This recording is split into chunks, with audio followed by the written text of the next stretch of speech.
স্বাস্থ্যসেবায় আধুনিক প্রযুক্তির ব্যবহারে সরকার গবেষণা ও উদ্ভাবনকে সর্বোচ্চ গুরুত্ব দিচ্ছে বলে জানিয়েছেন প্রধানমন্ত্রী তারেক রহমান।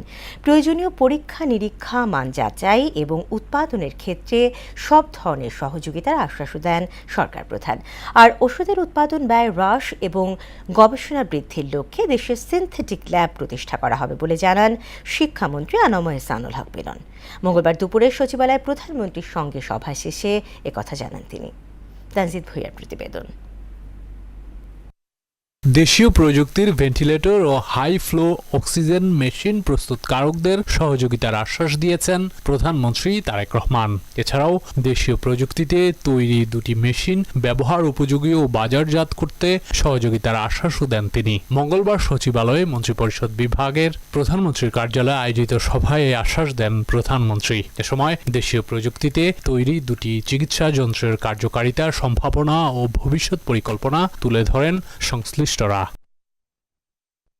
এদিকে প্রধানমন্ত্রী তারেক রহমানের সভাপতিত্বে বাংলাদেশ প্রকৌশল বিশ্ববিদ্যালয় ও ইউজিসির প্রতিনিধি দলের সঙ্গে সিনথেটিক ল্যাব প্রতিষ্ঠা বিষয়ক সভা অনুষ্ঠিত হয়। পরে বুয়েটের রসায়ন বিভাগের সহযোগী অধ্যাপক আয়ুব আলী জানান, সিনথেটিক ল্যাবের মাধ্যমে ওষুধ খাতের কাঁচামাল উৎপাদনের পাশাপাশি এ বিষয়ে উচ্চতর পর্যায়ের শিক্ষার্থীদের কর্মসংস্থানেরও সুযোগ সৃষ্টি হবে। আমাদের যেরকম প্ল্যান ছিল, মাননীয় প্রধানমন্ত্রী সহ সবাই আরও উৎসাহ দিয়েছেন বড় আকারের ল্যাব করার।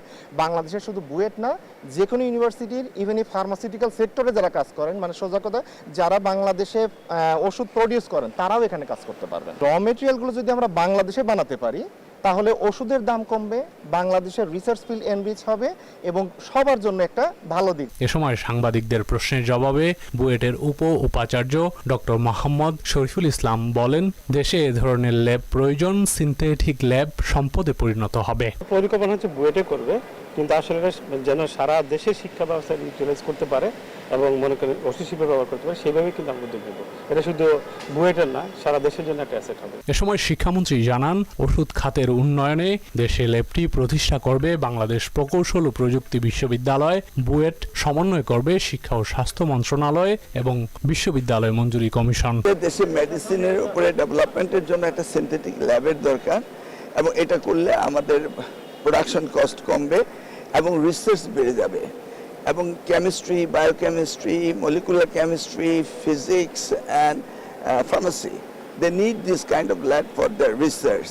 And it's a very important. Education Ministry and আমাদের হেলথ মিনিস্ট্রি and UGC আমাদের সমন্বয় হবে, বাট বুয়েট এটার উদ্যোক্তা। প্রধানমন্ত্রী তারেক রহমান নিজেও এ ধরনের বিশেষায়িত ল্যাব তৈরির প্রয়োজনীয়তা অনুভব করছেন বলেও জানান শিক্ষামন্ত্রী। মাননীয় প্রধানমন্ত্রী নীতিগতভাবে বিশ্বাস করেন এই ধরনের মডার্ন ল্যাব রিসার্চের জন্য আমাদের প্রয়োজন। তানজিদ ভুঁইয়া, মোহনা সংবাদ, ঢাকা। এই লিঙ্কেজ হয়ে যাবে।